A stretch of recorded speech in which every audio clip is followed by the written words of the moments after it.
అరే నేను అదే చెప్పడానికి ట్రై చేస్తున్నాను రా, నా వల్ల కావట్లేదు. భయం కాదు. అరే నీకు ఎలా చెప్తే అర్థమవుతుంది ఇక. లేదు నేను ఇవాళ ఎట్టి పరిస్థితుల్లో మా అమ్మతో మాట్లాడేస్తాను రా నేను, అంతే. సరే సరే ఉండు, మళ్ళీ చేస్తాను, మమ్మీ వస్తాను. అమ్మా ఏమైందిరా? ఏం లేదమ్మా, సరే ఇట్లా రా నీతో మాట్లాడాలి. ఏమైందిరా? ఒకసారి రా నీతో మాట్లాడాలి. చెప్పు ఏమైంది? అమ్మా అది ఏంటంటే నేను ఎప్పటి నుంచో నీకు ఒకటి చెప్దాం అనుకుంటున్నాను. ఏమైందిరా? ఎందుకు అలా అంటున్నావు? ఏమైంది అంటే అమ్మా అది సరే అమ్మా, నీకు ఎప్పటి నుంచో చెప్దాం అనుకుంటున్నాను, ఇప్పుడు చెప్తున్నాను. అదే ఏంట్రా? అది ఏంటి ఆ విషయం? నాకు హైదరాబాద్లో జాబ్ వచ్చింది. ఏంటి? హైదరాబాద్లో జాబ్ వచ్చిందమ్మా, చాలా పెద్ద కంపెనీ.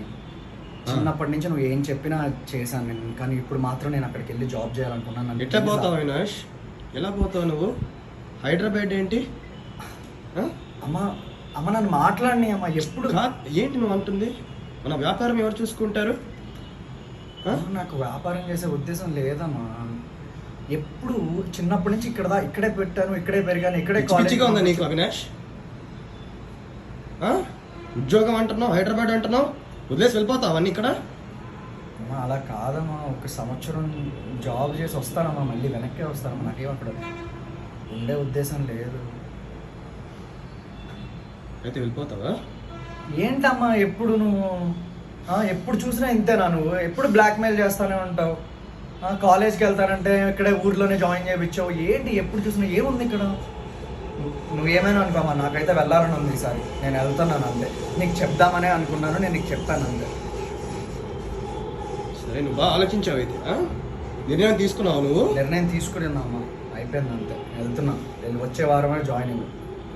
సో వదిలేసి వెళ్ళిపోతావు అమ్మ? నువ్వు ఇట్లాంటి మాటలు మాట్లాడద్దమ్మా. సరే అవినాష్, నీ ఇష్టం, నీ ఇష్టపరంగా చేయాలి. అమ్మ నేను చూడట్లేదు, నీతో మాట్లాడట్లేదు, నేను వెళ్తున్నాను, నేను నీకు చెప్పేసాను అంతే, అయిపోయింది, బాయ్.